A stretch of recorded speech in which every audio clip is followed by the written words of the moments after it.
I was thinking about sitting in these flowers to do this video, and I'm really glad I didn't, because there are a lot of bees like that one, and it's pollination time.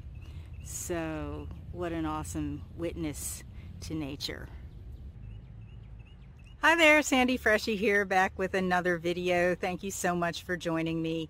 Today I decided to take you on a little excursion to just share what I do when I'm the recipient of my own mental pressure. So our video today is about the defined head center in the Human Design Chart. My head center is defined, and if you're not familiar with where that is on your chart, look at the very top center on the body graph, and if it's colored in, it means that you have a defined head center. The head center is one of the two pressure centers in the Human Design Chart. So there is the head, and then there is the root. So there's pressure, potential pressure from the top mentally, and pressure in the root in the way that we ground and manage adrenaline stress. So being someone who has a defined head center, one of the things I've come to understand is that it is a magnificent, consistent experience of being inspiration for other people, but it is not necessarily the best source of inspiration for myself, or anybody really who has a defined head center. Doesn't necessarily have what they need to solve their own problems, to see things clearly in their own life from a mental perspective. And this is so true of my experience.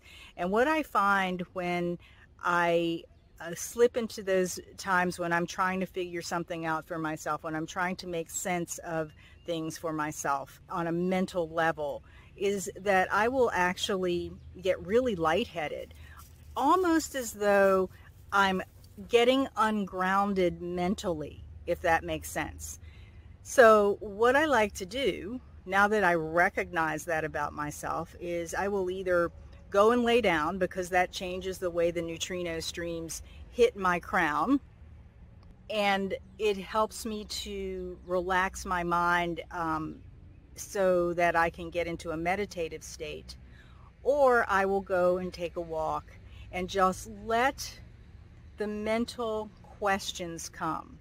And what I've noticed with mental questions as I catch them is that they're just so random sometimes. Like the other day I was brushing my teeth, the other evening I was brushing my teeth, and I saw my cat walk by, and I caught myself asking this question: I wonder if cats remember when they were kittens. And I just had to kind of laugh out loud, because it was just such a random question. And I know if I follow my stream of thought, it can be actually that disorganized and non-linear, because I can jump from that to a question about the toothpaste I'm using, and if there's a better tasting toothpaste, or if it comes in a different flavor, and then it will go to something else. And it's like this whole train of thought of the pressure of questions.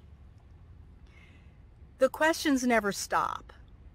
So one thing I want to remind those of you who have a defined head center, when you're feeling this push, this pressure to make sense of what's going on in your life, to answer your own questions when you become aware of them, is that those questions are really not for you. They're for other people. And of course, if you have a defined head center, mechanically on the chart you have a defined ajna. So you can be a very good mental authority for others when they ask you for the questions that would help them to make sense of their lives, or the insights of the things that you see, or the way that you're thinking about something through your defined ajna. But until there's the invitation or the asking of, hey, what do you think, or can you help us figure this out, your head is just sort of going on autopilot doing what it does. And I have this saying, and this applies whether you have a defined head or an undefined head. The mind is going to do what the mind is going to do. And that takes us back to this practice that I have been encouraging you to do all this year, to begin to become aware of what the body is feeling and what the mind is thinking. Because the mind has influence on the body, but the body calls the shots in terms of what it wants. And the mind may be thinking that the body needs to do something that's really not good for it. And that gets back into your decision-making authority and all of that. I digress a bit. So what I really wanted to share was that if you are aware of mental pressure, you can't stop it when you're defined in your head center. But you can keep it from ruling your life and overruling your body sense, your sense of centeredness, your authority, all of those things that are very meaningful for the direction or the clarity of direction that you take in your life. So I'd love to know, if you have a defined head center, what it feels like when you become aware of your head pressure and what you do about it. I think that's going to be it. It's getting a little warm out here, and the shadows are not quite right here. My arm's getting tired, so I'm going to call it a day and get back to my desk, and I wish you all the best, and until the next time, be well.